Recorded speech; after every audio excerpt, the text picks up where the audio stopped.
This is the Rocking RoadShow, the only show for bikers, by bikers. Jump on as we talk all things motorcycle, maintenance, accessories, weekly rides, bike nights, and more. With your hosts, Alvie and the 1-3. So kickstands up and let's get rolling.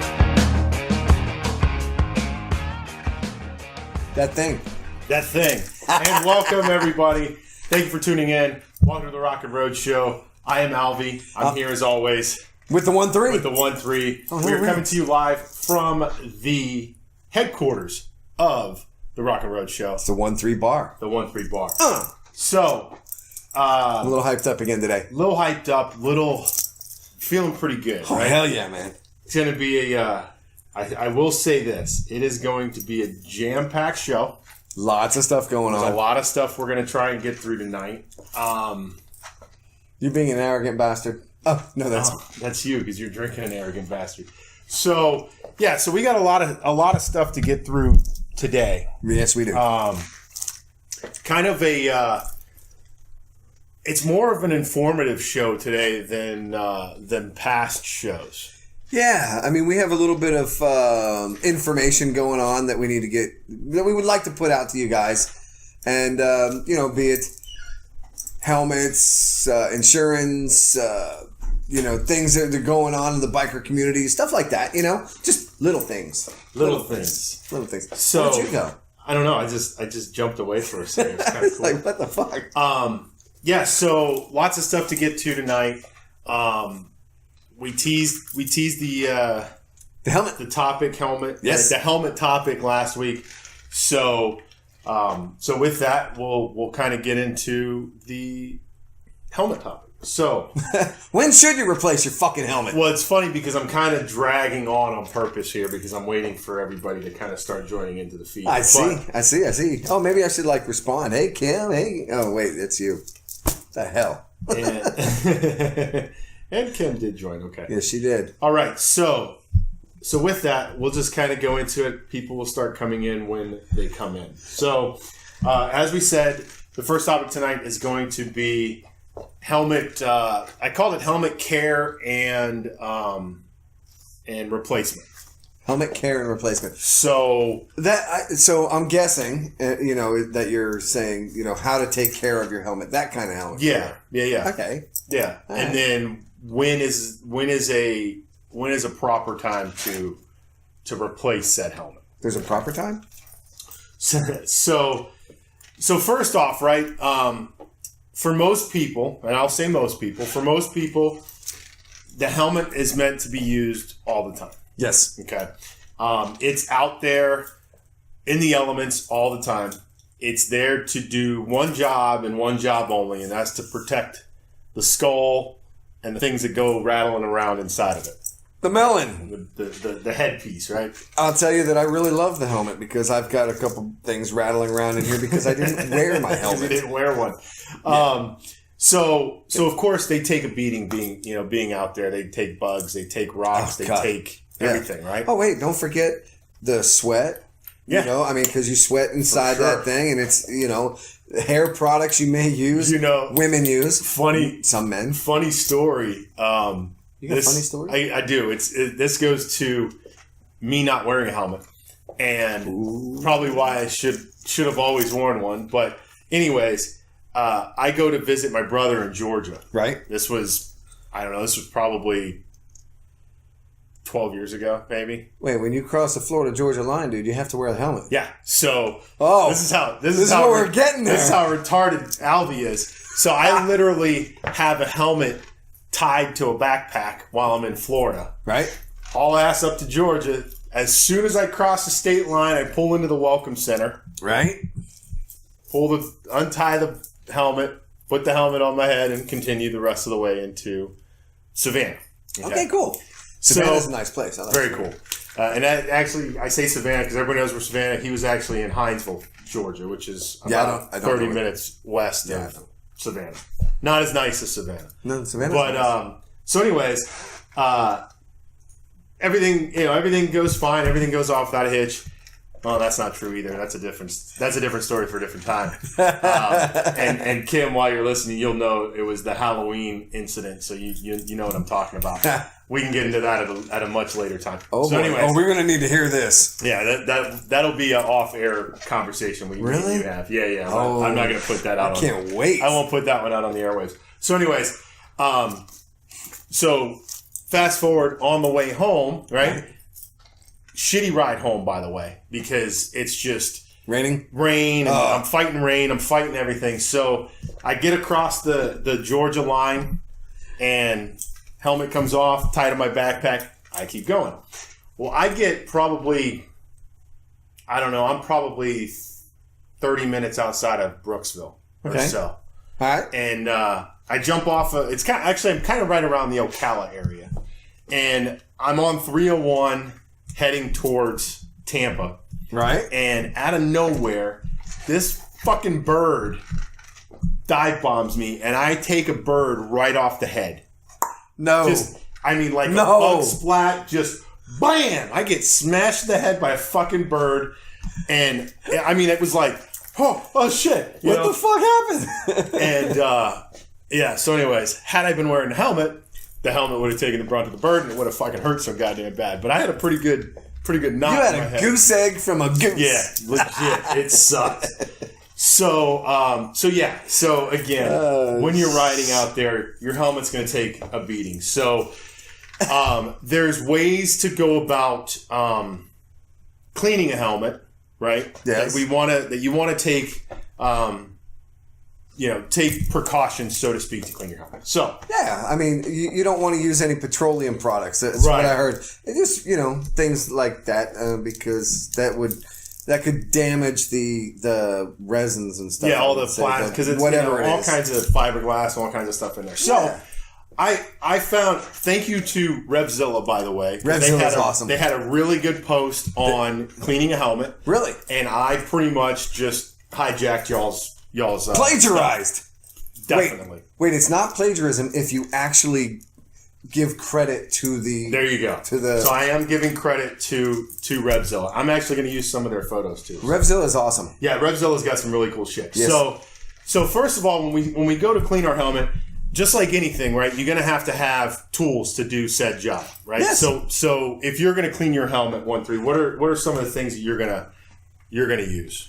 I'm figuring maybe a sponge, maybe some warm soapy water, some Febreze for the for the inside of it. Yeah, the foam and the material that's inside there. I mean, hey, we want it to smell fresh while we're wearing it as well. So on the screen, you're going to see some things that pop up.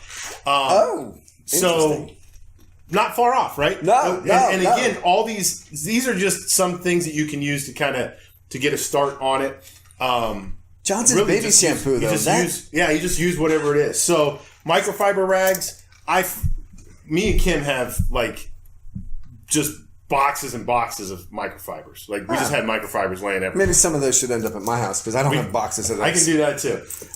Obviously, use a clean one. You don't want to use a dirty one. You can use a used one, but clean it because you don't want to have dirt and going back inside the wood. Or if you're using it to clear the windscreen, you got a windscreen? The visor. The visor? Yeah, you don't want to... I don't have a visor. Right, I don't either, but I'm saying, you don't want to have dirt or sand in the rag that's going to scratch that. I think I have less than a half shell. I don't even know what it is. You see a toothbrush there? I thought was interesting.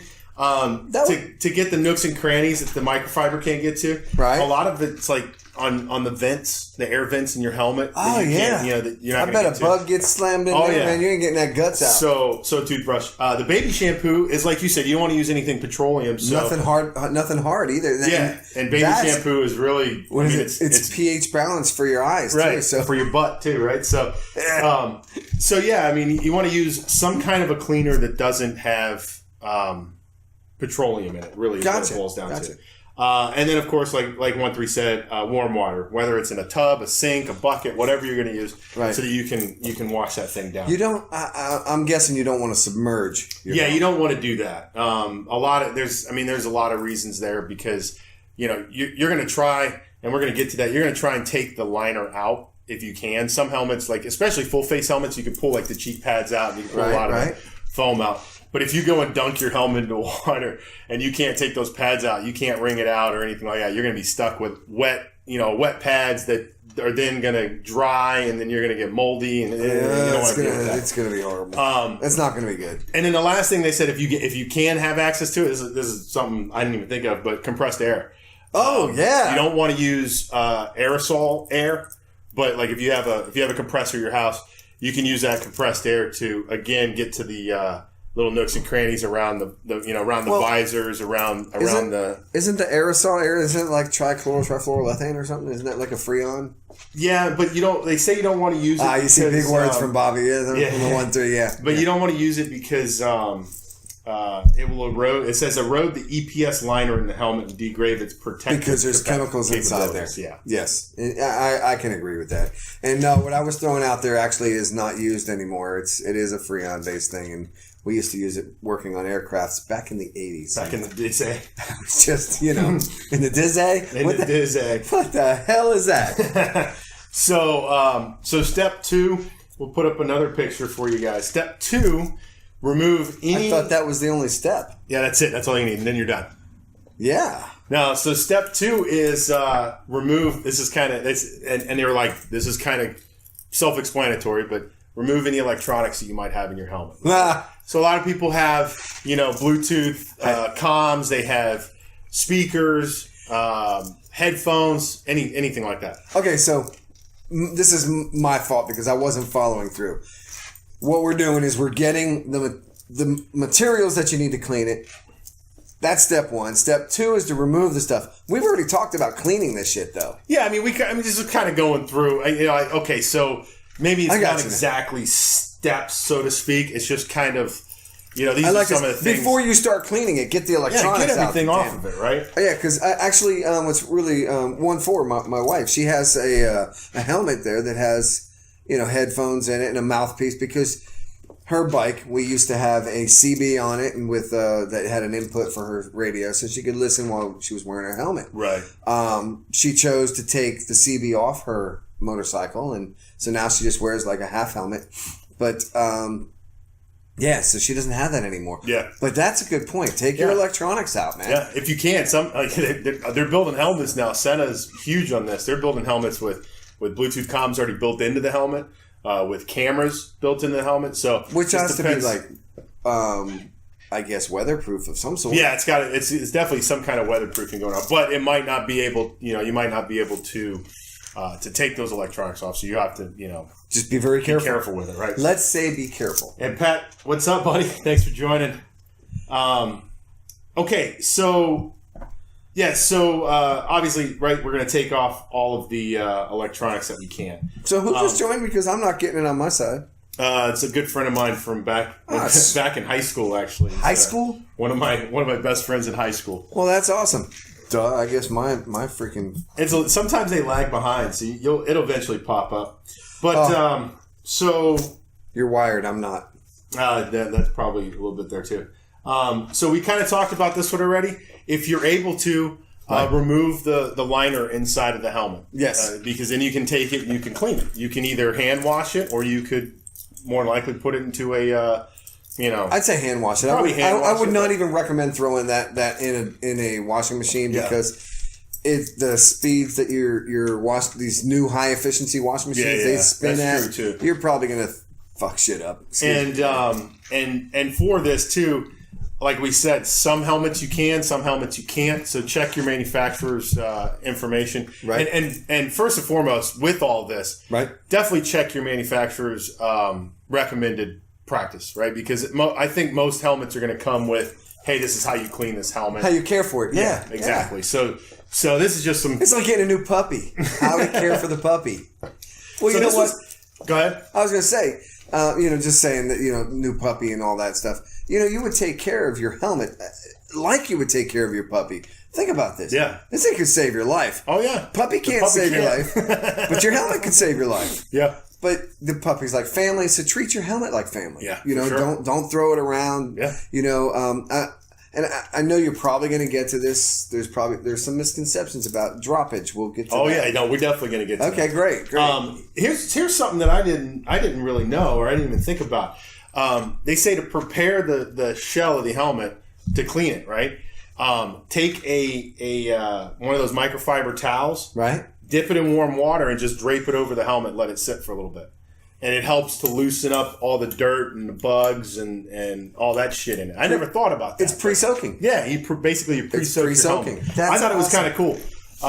And look, there it is on the screen. And so it helps you, like I said, helps you get rid of all that stuck on shit that's really tough to get out. So because you're not really going to get in there with like a brush, so to speak, to because you don't want to gouge up the helmet, right? You don't want to gouge up the plastic in the helmet. Nope.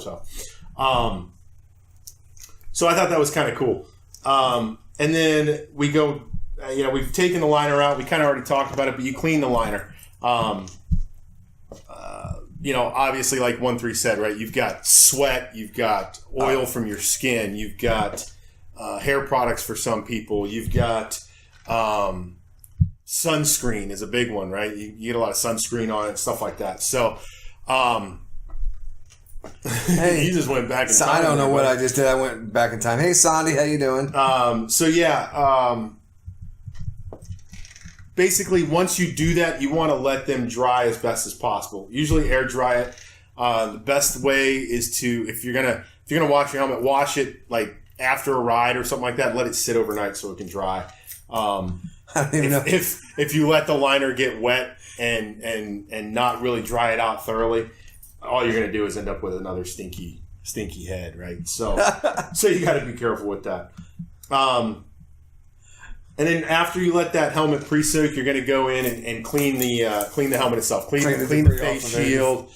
Do all the stuff you're going to do, right? And if you have goggles or glasses because you don't wear a safe face shield, clean those as well. Make sure every ride. Make sure you can see. Make sure your glasses are cleaned inside and out because that inside part gets dirty too. It definitely does, especially sunscreen because it gets inside when you sweat and it gets all inside the inside of the sunglasses. Sunscreen? I maybe should start wearing that. Yeah, you should probably start wearing that. Freaking red nose over here. So, getting towards the end here, you use that compressed air if you have it to blow out any of the vents that you have. Right. Up front, or the breather vents in the back, around the face shields if you're wearing a full face or 2/3 helmet, whatever. Right. Or one of those hybrid deals that's a full face and a 3/4 and a the one that you can fucking.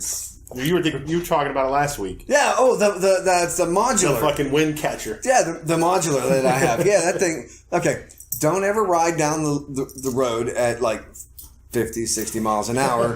Have your face shield up, and then decide that you're going to lift the face, the actual part, half of the helmet up. Yeah. Because the face shield is here up, then it becomes up here. And it becomes a big sail, and your head goes flap, and it's not a good thing. It's a good neck workout. Oh my gosh, yeah! I found that out. Like, I did it once, and I was like, "Oh, I'll never do that again." Bullshit. Wrong. Bullshit. You'll do it again. That's funny. Oh, not at the time. It's yeah, not. I know, right?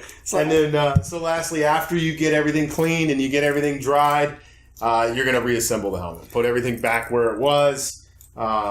For me and 1-3, it's pretty easy because we have half helmets, so I don't even know if the liners in ours come out. I don't know. I haven't even checked. Well, it's and the helmet we have are DOT. They are the DOT lightweight helmets that will probably not really protect too much in a high speed accident, but they'll protect enough in a low speed accident. Yeah. In a high speed accident, you're pretty. Let's be honest. You want to know what full face helmets are for? And I've always said this, and I'm glad that my mom's not watching. I don't think right now. But anyway, I'm not going to say it because that's bad. It's just a joke I have. You say it. Why not? It's just a difference between an open casket and a closed casket. That's all. I've said it 100 times over, man. It's like everybody used to say, "Well, why don't you ride with a helmet?" I'm like, look, really, the long and short of it is, if I'm riding around town and I get in an accident, that's where the helmet's going to come into play. But if I'm on the fucking interstate or I'm doing on 75, 80 miles an hour, man, maybe not. Depends. You're it's really at that point you're throwing the dice. You're probably not even throwing 50-50 at that point. Okay, so just to wrap that up, I didn't want to get too far into that one, but so to wrap up the cleaning of your helmet, let's see, it's fairly easy to do. So a few key pieces that are imperative to remember: don't use solvents. No solvents. Don't use petroleum-based cleaning products. Wouldn't that be a solvent? Huh? Wouldn't that be a I solvent? mean, I guess, yeah. Well, hold on. And yes, that's quick. We're going to get into that too. Don't paint your helmet. Yeah. People are painting their helmets, and they're using, unless it's an approved paint for said helmet, Yeah. or the product that helmet's made of. Don't use it because it will degrade. Mm-hmm. You mess shit up. Yeah, I mean, basically, you're putting petroleum-based product onto your helmet. Solvents. So. And I was just saying. So it's really easy to do, and it will definitely lengthen the lifespan of that helmet. So yes. So take care of your helmets because, like, Really? 1-3 didn't turn his phone off. I guess that's a beer, bro. That's a beer. Oh wait, I supply the beer anyway. It is the 1-3 bar. So yeah, take care of your helmet. It's going to take care of you. Absolutely. Hopefully you never have to use it, but I wish there was once or twice that I did use it. Right. Got 13 staples in head. And by the way, that's how I got the nickname 1-3. So there you go. So to move on past cleaning, kind of everyday care, everyday usage of it, right? Okay, right. They look, helmets are sturdy, right? They're built tough. They're built to take a beating, right? Yes. But you got to treat them as if they were fragile, right? As if they were. Oh, they're fragile. Italian. Yes, they're Italian. Sweet. So don't fucking drop your helmet. Well, no, hold on. You say don't drop it. I mean, accidents happen. Sure, if it falls off the handlebars of your bike, your seat of your bike, I mean, what are they saying about that? Well, I mean, I think that's kind of what you got to look at. I mean, obviously, if it falls off your seat and hits the ground, you're probably not going to go out and buy a new helmet. No, you're gonna look at it and make sure things aren't that it didn't split, that it didn't that a piece didn't fall off. Like if it fell and shit fell off of it, you should probably get a new helmet. Right. Yeah. I mean, if you got a big chip in it or something, yeah.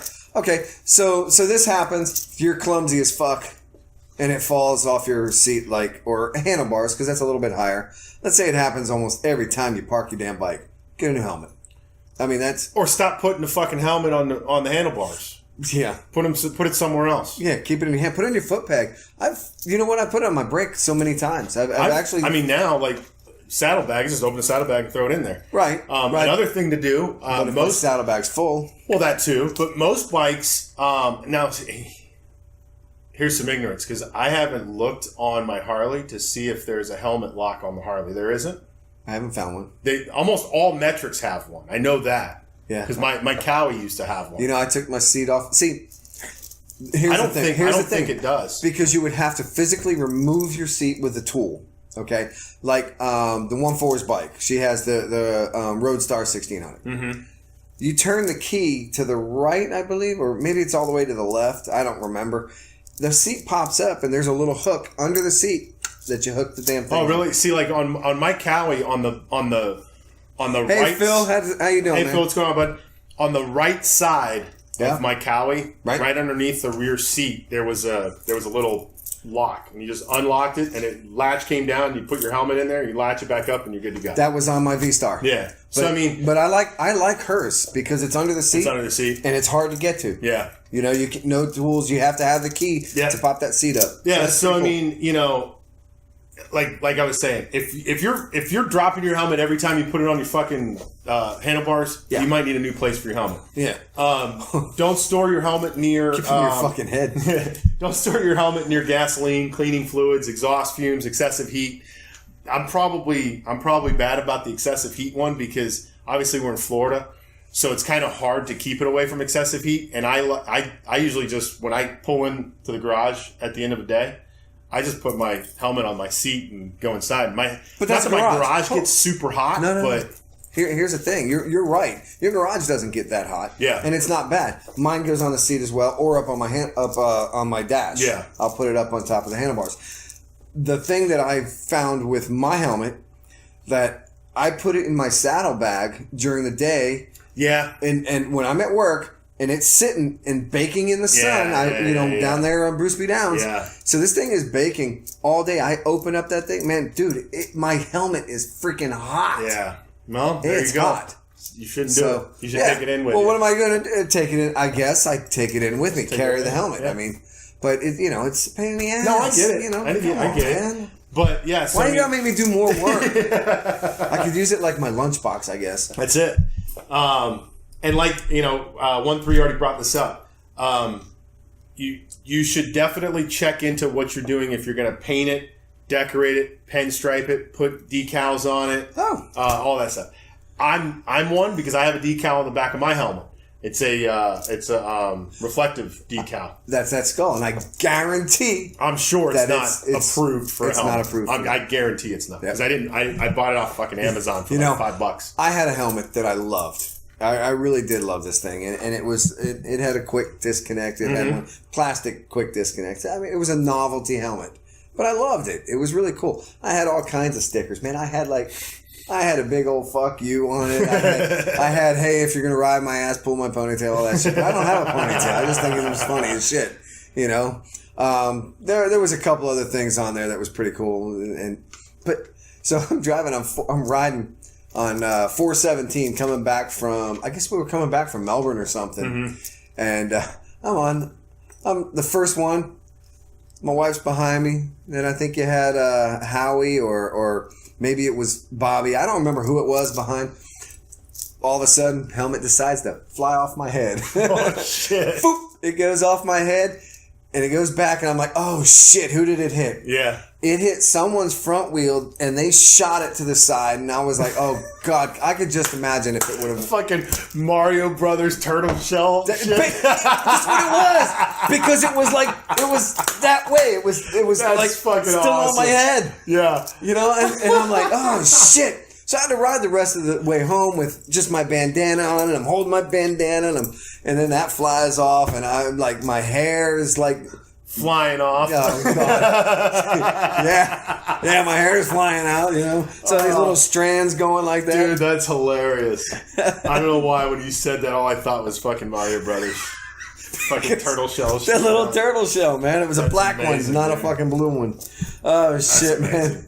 And then, of course, when you take your helmet off, we kind of touched on this already. Find a flat place to put it, or a secure place.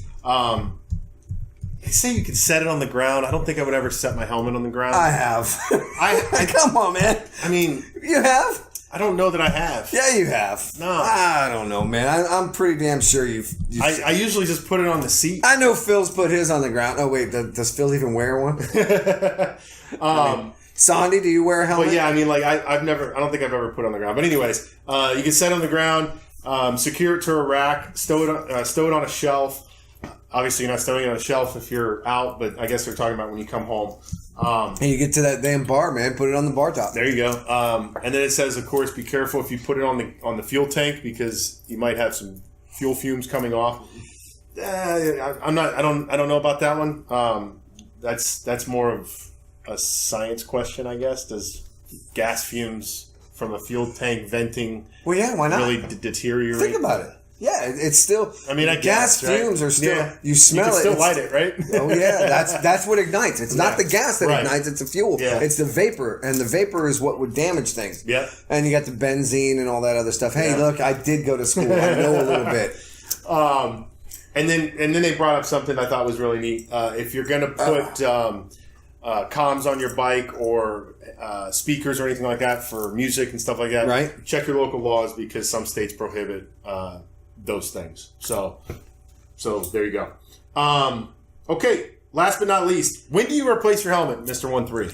I don't know. I'm gonna guess. So what's the obvious one? When should you replace a helmet? Oh, well, you replace it if you've had an accident. Yeah, if you get into a crash, would be the very first thing. If everything worked out well. If your head impacted. something. I mean, you're probably going to impact. You're probably going to hit something. I don't know because my little incident. Well, right, I jumped off my. So yeah, it says replace your helmet if it was involved in a crash. So if your helmet was involved in a crash, Yeah. absolutely replace it. Now, if you're asking me, like, if my helmet's sitting around on my head, if I'm using it, every couple years? I'll see if that's in here too. But it also says some helmet manufacturers will actually, if you send it to them, they'll inspect it. Really? And if it's good, they'll send it back to you. If it's not, they'll repair it, probably at a cost. It may be a cost to check it out too. I was going to say, is there a cost to this? But which there probably is. There probably is, but I mean, it's definitely going to be cheaper than buying a new helmet. Right. So, and then also says if you drop your helmet, you can also send it off to get it checked out to make sure nothing. Why don't we try it? Nothing's wrong with it. I don't want to say I can guarantee this. I doubt that our helmets have that service just because of the cost of those helmets. I'll tell you what I'm going to do. I'm going to call our motorcycle helmet manufacturer, and I'm going to find out if they have that service and how much it costs. How much it is. And if they have it, because I need to buy a new helmet for her anyway. So, I have an extra helmet. I've got that big fucking heavy modular thing that I could wear if I need to. Yeah. If I don't get this one back soon enough. Or maybe it'll be during that time when I have something else going on. I have some maintenance coming on. Got some maintenance I got to do. So, I think you kind of hit it on the head. Most helmet manufacturers recommend replacing a helmet every 2 to 4 years. If you notice any signs of damage before then, replace it sooner. So, like, I had a full face helmet that I had for years, and it actually, I let it sit around for a while, and when I finally went back to it, it had started delaminating and all kinds of shit. So obviously I got rid of it at that point. But what do you got? Oh, Phil, he's funny. He says every time he puts a new helmet on, his cousin would smack him on the top of the head and say, "Is it okay, Shellhead?" That's great. So I'm just going to call him Shellhead. So why should you replace your helmet every few years if it doesn't appear damaged? Why? Yeah. Because it does. It does degrade. I mean, we've already went through this with, and this is just me off the top of my head. We went through this with drops, little drops. Yep. Sweat, cleaning. Because I maybe you did use a solvent one day, you didn't have anything else, and you had to get that bug off of there. Whatever. Put stickers on your helmet because we all do. We all put stickers. I'm going to put stickers on mine. Yeah. I just haven't done it yet. Yep. Yeah, so, I mean, basically that's it, right? It just deteriorates over time and wear. Yeah, so you take a couple too many rocks off the helmet or whatever, you get chips and you get cracks and you get things like that. So, are they saying any definite year, any they just said every 2 to 4 years. 2 to 4 years? Yeah. That's and it just kind of depends. Just depends on the helmet. Damn, I'm good. I said every couple years. And then, let's see, what does it say? If you can't remember when you bought your present helmet, check the chin strap or permanent labeling. Since 1974, all helmets must have the month, date of production stamped on them. Really? So there you go. If there's no Makes date me at want all, to run out there. If there's no date at all, you should probably replace your helmet because it's older than 1974. Fuck. But you know what? I like those old helmets too. Yeah, some of those old helmets are great. That's why the Bell helmets, man, they make a lot of the retro stuff. Yeah. It's really cool. Does Snell make them still? I think so. Because Snell had those the old 3/4, you know, that come like this, and the shit, man, the Easy Rider helmets, Yep. you know, Yeah. dude, I'd love to have one of them. I don't know. Bell makes some really cool ones. I don't know that I would wear it. I think Yeah, I don't more than know. likely I'd put it up in the bar somewhere. Yeah, it'd be a little... Hey, by the way, if y'all got things you want to put in my bar, do it. All right, so we'll get off that topic. We spent a little bit long on Goddamn, that. 25 minutes on it. But I think we got some really good info there. I think we so. covered a lot of really cool stuff. Me and the 1-3 definitely learned a lot looking this stuff up. I did. I did. So there you go. Hold on, and I'm from gonna. us to you. I'm going to actually make this a correct statement. This guy over here learned a lot looking things up because I pretty much just flew by the seat of my pants. Yeah. So I'll let him go do the research, and then I'll just rebuke whatever he says. Thanks, appreciate it. No problem. You're I'm awesome. easy. All right, so yeah, I got knowledge in my head. So running from helmets, we'll go to the next topic, and the next topic, it kind of segues really cool from helmets to the next topic because we're going to talk about motorcycle insurance. We kind of been talking about motorcycle insurance over the last few weeks with 1-3's deal that he's got going on. I did do research on this one, and so we'll kind of jump into it.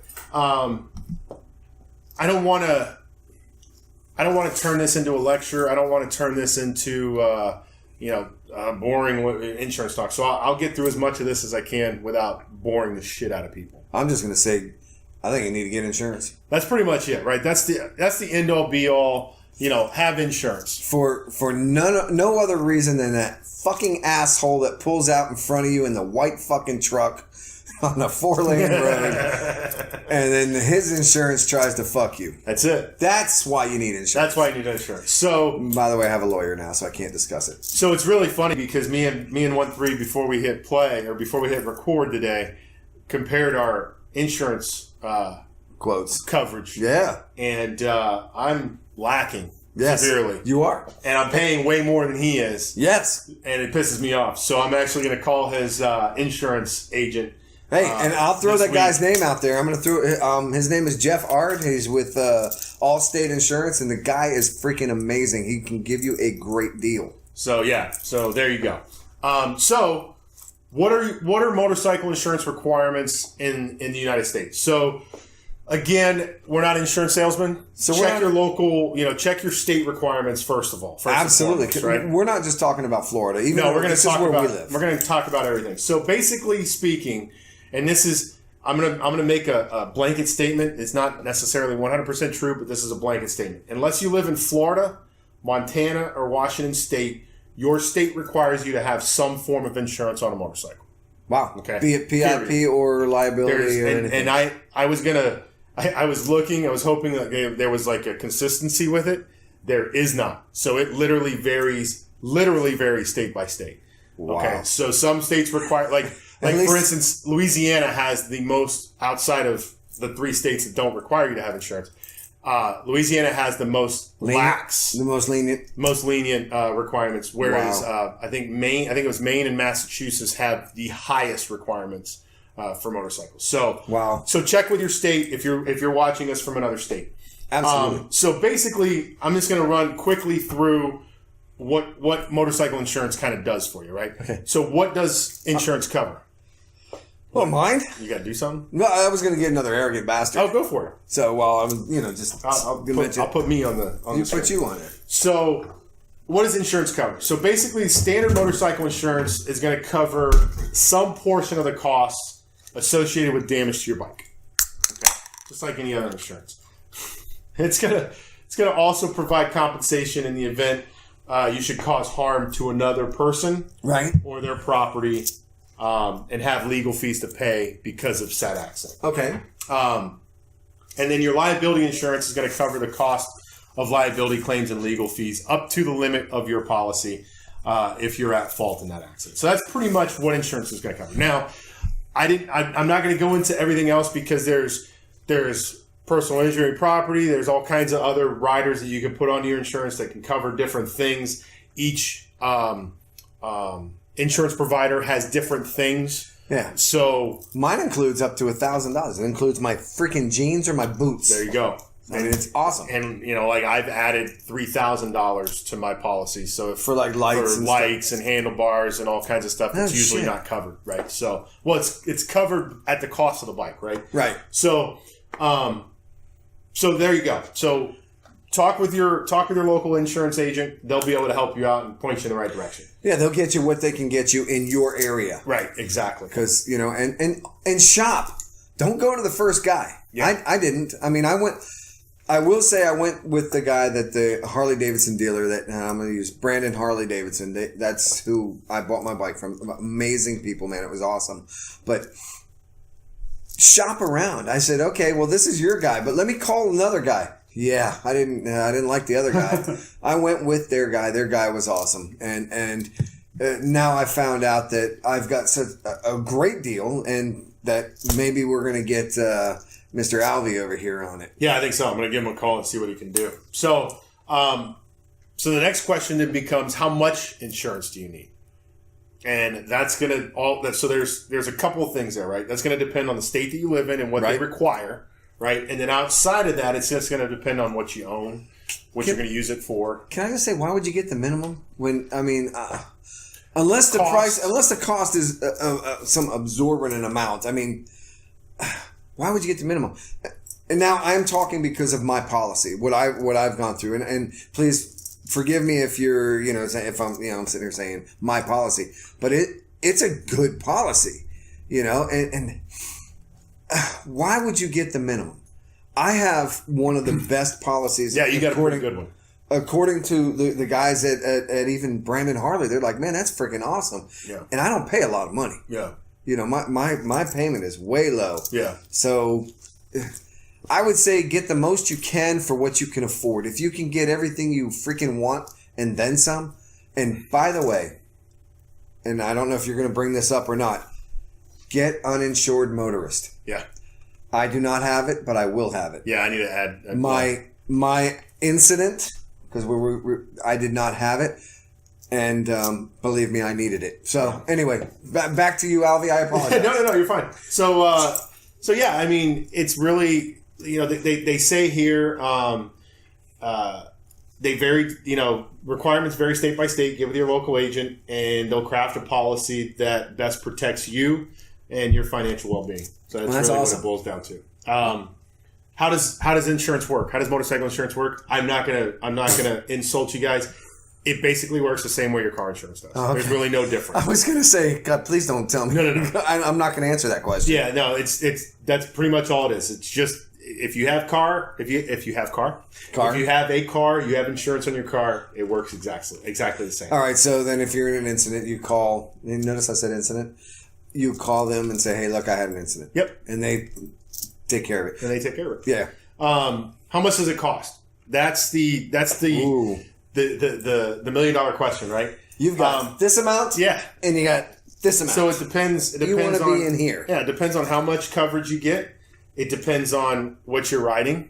Yeah. If you have a small Honda that you go to and from work on, it's probably not going to cost you that much. A little Honda 250, a Rebel. Yeah, but if you're a teenager, your price is going to go up. That's got a Busa. Okay, you're probably gonna spend a fuckload. Number one, teenagers can't own Busas. Well, they can own it. They can't ride them legally. Oh, I didn't know that. Under 21. Is that right? You can only have so many cc's, and I think it's 600. Oh, okay. I'll double check that, but I believe it's only up to 600 cc's if you're under 21. Oh, well, there you go. You learned something the other day. Yeah. Hey, you know what? So does phone here? You just go ahead and. So does motorcycle insurance cover theft? Does yours cover theft? Yes. Yeah. Okay. Yes. So does mine. But that's something that you need to work out. Some policies, especially if you get the minimum requirements for your state, some policies might not cover theft. And really, outside of accidents, theft is probably the biggest payouts of insurance for motorcycles. I know my brother has had 2 motorcycles stolen. Wow. My brother had one. Really? Yeah. In California. Yeah, I mean, my brother. As I say, my brother both had crotch rockets. Basically pick them up, throw them into a truck. You can't. Yep. You're not going to pick me and 1.3's bike up. If you want it, you can have it because you're going to be able to get it, right? But it's a little bit harder. So you got to check, make sure that your policy covers theft. And the other thing is, and I didn't think about this, comprehensive coverage also pays for things that might be stolen from your bike, such as mirrors, really, radios, helmets, saddlebags, whatever. I think that's on mine. I'm gonna have to look because I'm not sure. Here's one that I didn't think about. Does motorcycle insurance cover riders, other riders? Yes. Okay. Yes.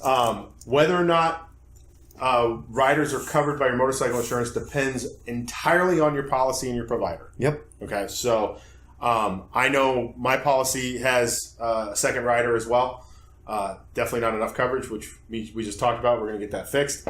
But you got to check with your insurance provider. if you bought minimum liability coverage, other riders are probably not going to be covered. So, so there you go. Think about that. So if you have that minimum coverage and you're riding somebody around on the back of your motorcycle, you're probably illegal. You're definitely legal, and if somebody stops you, you're probably going to get a ticket. Right. So somebody just signed on. I don't know who it is. I just saw another name up here. Not mine. So we're gonna. So that is kind of Alvie's lesson in our motorcycle insurance. Take it for what it's worth. Like I said at the beginning of this, check with your local or check with your state and your local insurance agent. They'll be able to tell you what you need. Now, I can't find. I'm looking, but it's going to take too long to find out. The largest size bike that a under 21 can ride. Okay. However, I am under the impression, and I believe I've heard this from the motor vehicle, driver's license plates, that it was a 600 or less. Okay. We will definitely find out for next week or we'll just post it on our page. The other thing I was thinking of, you were talking about the insurance thing, and I was Gap. Oh yeah, Gap. Get Gap insurance. Yeah. Oh my gosh. Especially if you're paying on your bike. If you're paying on a bike, you absolutely want to have full coverage anyway. Yeah. And like I do, I have a note. Okay, I'm whatever. I'm not. I can't afford that freaking bike. Hey, here you go. Here's money. No, I can't do that. So anyway, get Gap insurance, because Gap insurance will take care of the rest. Because your bike's only worth like $5,000, dude. Yep. Oh, but I owe 10. Well, Gap insurance covers that. Yep. So you're golden. Make sure you get Gap insurance. Very good point. So we'll change speeds a little bit, and we'll talk about our state and the state of Florida, because here's something that I definitely learned today, because I had no idea that this is how this worked in the state of Florida. So I said at the beginning of the segment, in the state of Florida is one of the 3 states that does not require you to own motorcycle insurance. Correct. That is a correct statement with quotes. Okay. What? Florida law does not require you to hold motorcycle insurance if you are a motorcycle owner. Right. Meaning you can go and buy a motorcycle, you can go and register said motorcycle, and the DMV is not going to ask you to provide proof of insurance. Awesome. You just register your bike and you're good to go. Okay. Unlike a car. If you go register a car, they're going to want to see insurance and everything else, right? Not with a bike. However, in the state of Florida, a motorcycle rider needs to have insurance. So, which is dumb. Explain. Right? Because if you own a motorcycle, you're probably riding said motorcycle. Duh. Right? I don't know very many people who own a bike and don't ride it. Let's just put it in the garage. Yeah. So it's a weird little caveat, right? It doesn't require you to hold motorcycle insurance to register a bike, to own a bike, but if you're going to take that bike out on the road, you have to have insurance. Does that have to do anything with the helmet, with the extra? No, and we'll talk about that in a second. Really? That's a different thing? That's totally different. Oh, shit. Okay. Because I know someone that's illegal right now. Yeah. So basically, in the state of Florida, if you're involved in a motorcycle accident, you're required to furnish proof, and this is how they word this. Okay, so it's not insurance. They require you to provide proof of financial responsibility at the time of the accident. Okay. Yeah, I got $10,000 in the bank. Exactly. So if you don't have that proof of financial responsibility, right, then you're basically going to be charged with driving without proper insurance. You're going to get ticketed. You could have your license suspended. You could have your bike impounded. The whole thing that goes along with that, just as if you were riding. That's in Florida. Driving. This is in the state of Florida. It's just as if you were driving your car without insurance. It's basically how it's treated. Okay. Wow. So this is an interesting situation here. So, because hold on, growing up in Florida, which I've done, and riding motorcycles that I have my entire life in Florida, if I didn't owe a note, I did not have insurance on that bike. Dude, my Cowie that I had no insurance on that bike. Yeah. None. No, did you have insurance on you at that time? I had no. No. being military and ex-military, I mean, I have the VA, but that's not what they're talking about, is it? No, they're talking about actual motorcycle insurance, what we were just talking about. Liability insurance, bodily injury, all that stuff. All right, rewind. This just flashed in my head. I was riding on 41, for you guys that don't know what that is. It's a road here on Florida. Mm-hmm. On Florida here in Tampa. And I was going southbound. 2 motorcycle cops pulled me over. Okay. I had no helmet. Okay? Yep. They said, I want to see your proof of registration and any insurance forms documents that you have. So I whip out my VA card. Bam! Here's my VA card. And here's my my registration for the motorcycle. They hand me another piece of paper, which is a big long list of stuff that felonies, misdemeanors, blah, blah, blah, things. And they said, okay, thank you very much. You're on your way. I did not have insurance on that bike, and they never asked me for it. So what the hell? Don't know. Maybe, I don't know. Maybe you got... That's just weird. Yeah, maybe you got lucky. Or, yeah, I don't know. Yeah. We'll get to the helmet thing in a minute. Yeah, I don't know, because... That's weird. Basically... I mean, and it says motorcycle riders need to have insurance because you have to provide proof of financial responsibility at the time of an accident. Now, whether that was not in an accident, right? So I don't know. That's interesting.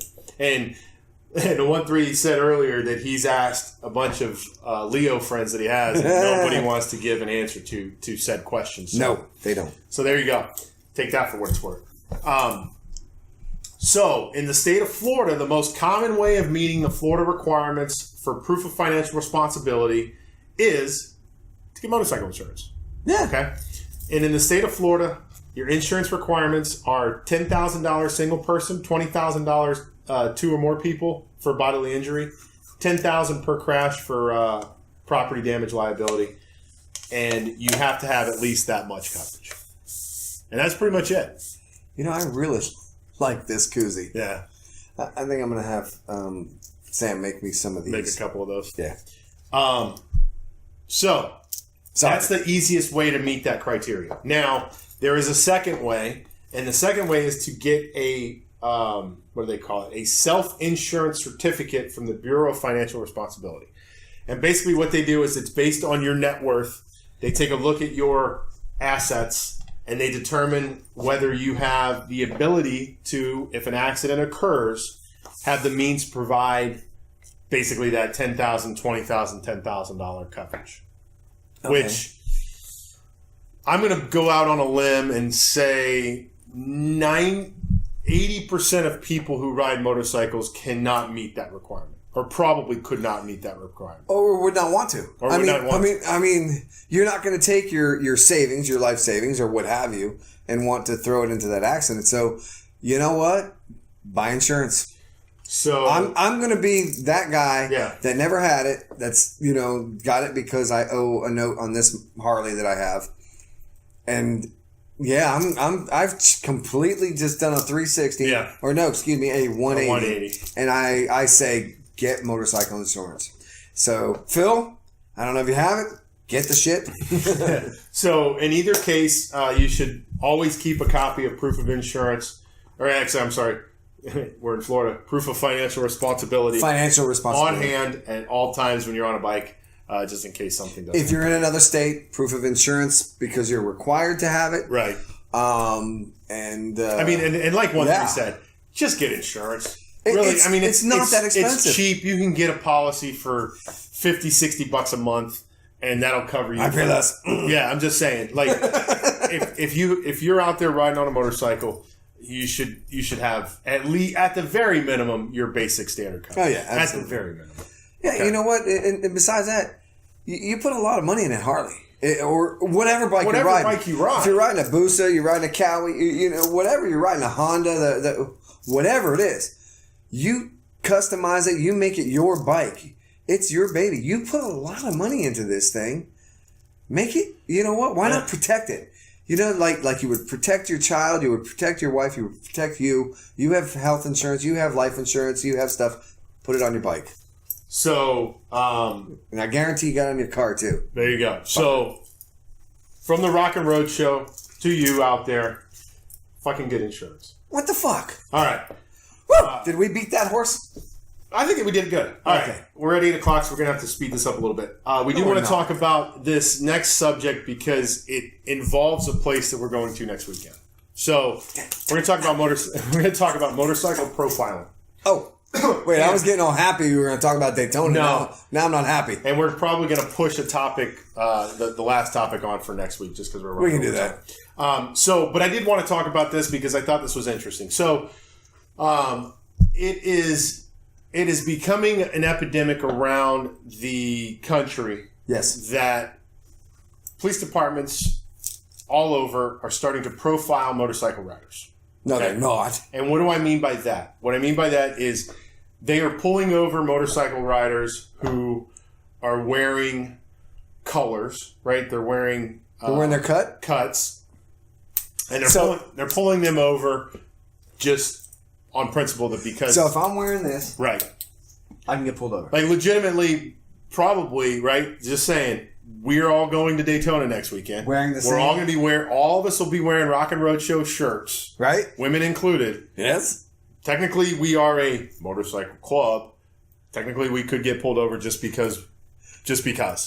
Okay. I'm smiling like let's fucking do it. So, the reason we're talking about Daytona is because this article was brought up and it says that it's becoming a widespread problem in Daytona Beach, and the reason is the current chief of police in Daytona came out and said, quote, "If you wear your colors in Daytona Beach, you will get stopped." Unquote. What the fuck? So pretty much makes that an unofficial, official law enforcement policy in Daytona Beach. Is that legal? I mean, it's profiling. Profiling's not legal anyway. They're the law, right? They're enforcing said Johnny Law. You got it, bro. So now, I'm being facetious when I say that because the 1-3 brings up a good point. If this, I mean, I say it's an unofficial official policy because I don't think there's anything written on the books. But if the chief of police comes out and says that, pretty much you can assume that that's going to be official policy, right? If that's the official policy of the Daytona Police Department, they are probably going to have a lot of problems with civil liability. Period. I mean, but I don't think they care. I don't think they do either. Because who is going to actually? All right, well, you pulled me over because I'm wearing my cut. I'm not pulled you over because you got loud exhaust. It's a little bit beep, beep, beep. See, or I pulled you over because of this. They've got other ways. Oh, you were drinking. Oh yeah, dude. I'm gonna say one per wheel, bro. I mean, yeah. No, for sure. But I mean, it's just a means to get you pulled over, right? Yeah. Now, if profiling is a policy, it no doubt violates the First Amendment, yes, the Fourth Amendment, and the 14th Amendment. What the fuck's the 14th Amendment? So I knew you were going to ask.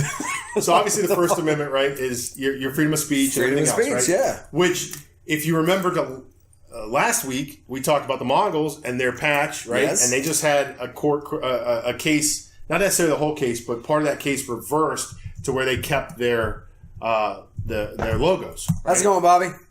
What's up, Bobby? So they kept their logos, right? Yes, they were able to keep them. The federal judge came back and said this is a clear violation of their First Amendment rights. So gotcha. That's number one. The 14th Amendment, okay, is basically. Let me go to it real quick. I was going to say search and seizure, but that's not right. No. That's the Fourth Amendment. So the 14th Amendment basically says that all persons in the U.S.,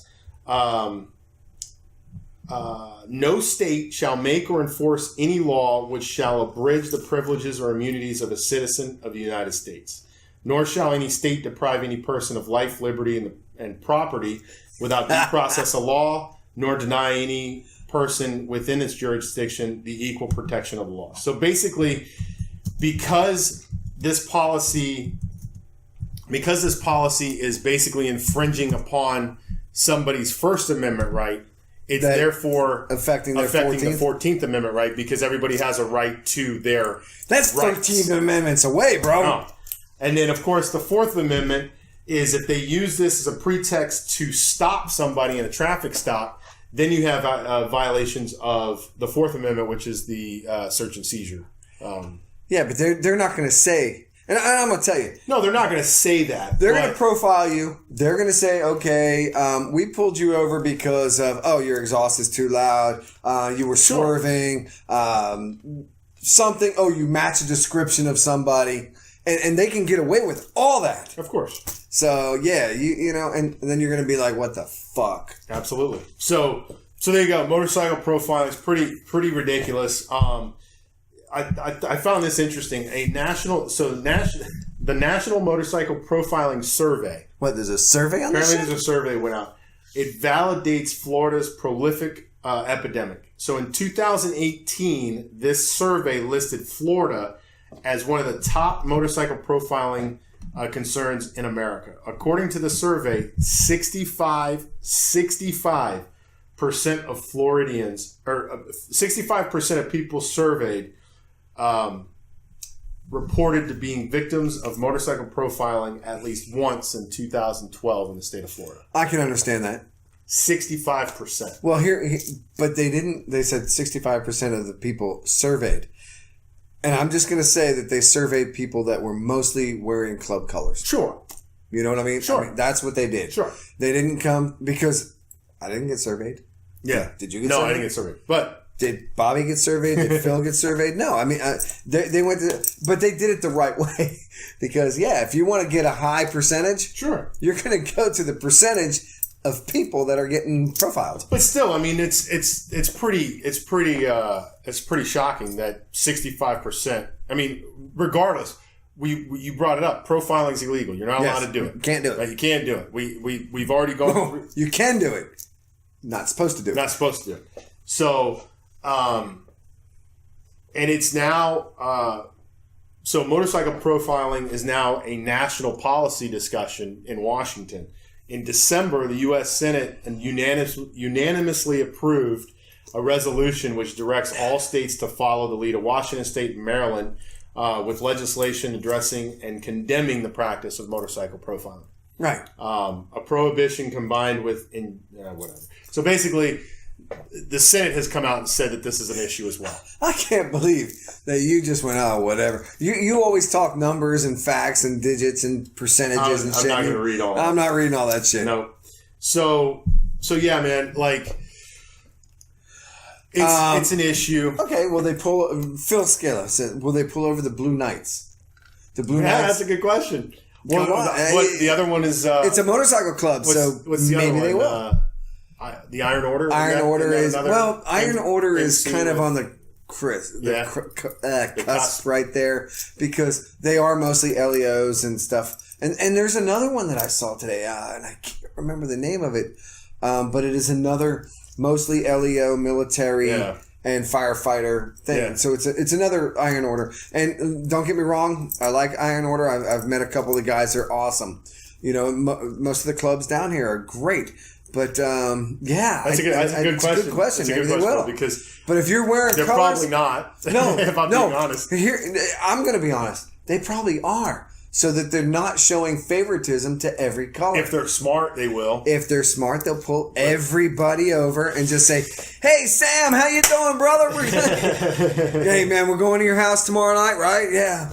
Yep. I mean, come on. They have to do it to get it done. So I'm guessing that we're going to make a little segue into a motorcycle accident here in a little bit, huh? Yeah, something like that. So yeah, I mean, so there you go. We had another topic we wanted to jump onto, but we're running late, so we're going to push that to next week. It's a really cool topic. Trust me, it's fun. And now maybe we'll take a little bit more time on that topic next week. What day is next week we're going to have? Oh, yeah, we'll talk about that. We'll talk about that at the end. Okay. All right, just checking. So we're going to jump right into events, and we'll kind of wrap the show up. So, as always, since we've kind of the last few weeks we've been doing this, we'll talk about it again. Brandon Niles, I'm sure you guys do already know this. Brandon was the gentleman who was cut off here in St. Pete, lost both of his legs. The GoFundMe is still up. They're still raising money for that young man. So get out there and share that. I saw a couple of my friends on my personal Facebook that watched the show that shared Brandon's GoFundMe. So do that for me, guys. Get out there, share it. Tell your friends to share it. Let's try and raise some money for this young man. He's got he's got such a long road ahead of him. Yeah, if there was more that we could do, then we would. But I think the best thing that we can do is to use our voice to try and help this young man get some absolutely get some help. Absolutely. So, I think we're doing good. I think we're doing the best we can right now. All right. So what we're going to jump to now is Daytona Beach, Daytona Bike Week. Oh, that's what I was talking about earlier. So when you brought up Daytona, where we're going next week, exactly, and then you brought me down by saying they're going to profile us. I segued you into a different one. Yeah, bastard. So we're going to start with just the basic, right? Daytona Beach Bike Week, March 8th through March 17th. Wait. In Daytona Beach, Florida. The 8th? What's today? Today's the 7th. Yeah, it goes on. It starts tomorrow. Starts tomorrow. So Daytona Beach Bike Week is going on right now. Usually I'm out there the first week, but I have to work this weekend, so we're going to go. Usually I don't go anymore. So, like I said, the Rocking RoadShow will be there this year on the 14th through the 17th. We'll be leaving to come back home on the 17th, so the 17th is really not a day that we'll be there. And the 14th is a travel day for us as well, but we'll probably be hanging out Thursday night when we get somewhere. There. So somewhere at a bar, and people watching. And we'll talk about that here as we wrap up the show. But we will be at Daytona Bike Week this year, for sure. Yes, absolutely. There's a couple places that we're going to be. There are a couple I'm just going to say, I mean, why not? We're going to be at the Speedway. We're definitely going to be there. We're going to be talking to some people there. Yep. And we're going to be at the Boardwalk you mentioned. I missed that one. Yeah, so our friends over at Full Throttle. Yes. Tony and Paul. They have a Boardwalk bike show going on the Friday, the 15th. Okay. From 10 to 5. Now, we'll jump into this next week and we'll kind of talk about some of the other events going on. I just wanted to pick out a couple events that we would probably go to while we're there. Speedway is doing so we're definitely gonna show our face over at the Full Throttle Bike Show. Again, it's on Friday from 11 to 5. The 15th from 11 to 5. It's right next to the Main Street Pier. There's going to be over 57 trophies, 20 categories, $500 for best in show, and they also have a 6-foot trophy for the winner. Was that Misfit Metalworks and what was it, CJ or JC or the same guy that did the stuff at the and I apologize for screwing your name up, man. I know that Misfit Metalworks was involved with doing these trophies. And they are JC Customs. Something like that. Badass trophies, dude. Yeah, they are cool. They are freaking badass.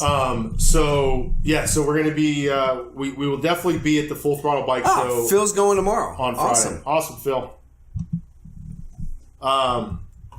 The second event we're going to try and do is the Saturday. Now, this might change because there's some other events going on at the Speedway with some friends of ours that we're probably going to try and get together with as well. Absolutely. But if not, there's a really cool another bike show that's going on at I think it's the Starlight Hotel. Right? Is that the name of the place? Starlight Hotel. Streamline Hotel. Sorry.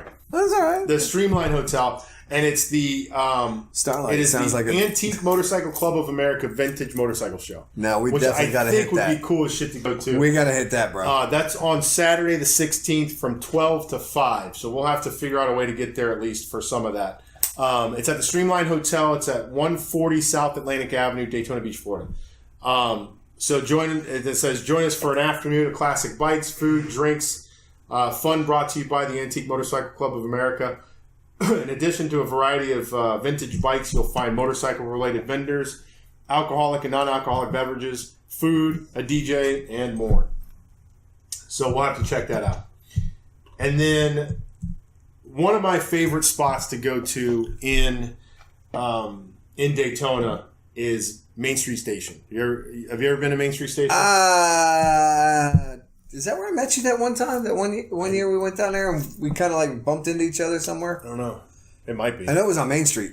Yeah, so. Main Street Station is down. It's right next to Boot Hill Saloon, so it's down towards the end of Main Street. Probably not. We were on like the main fucking drag. Yeah. So Main Street Station is really cool because they have a lot of really cool bands that come and hang out.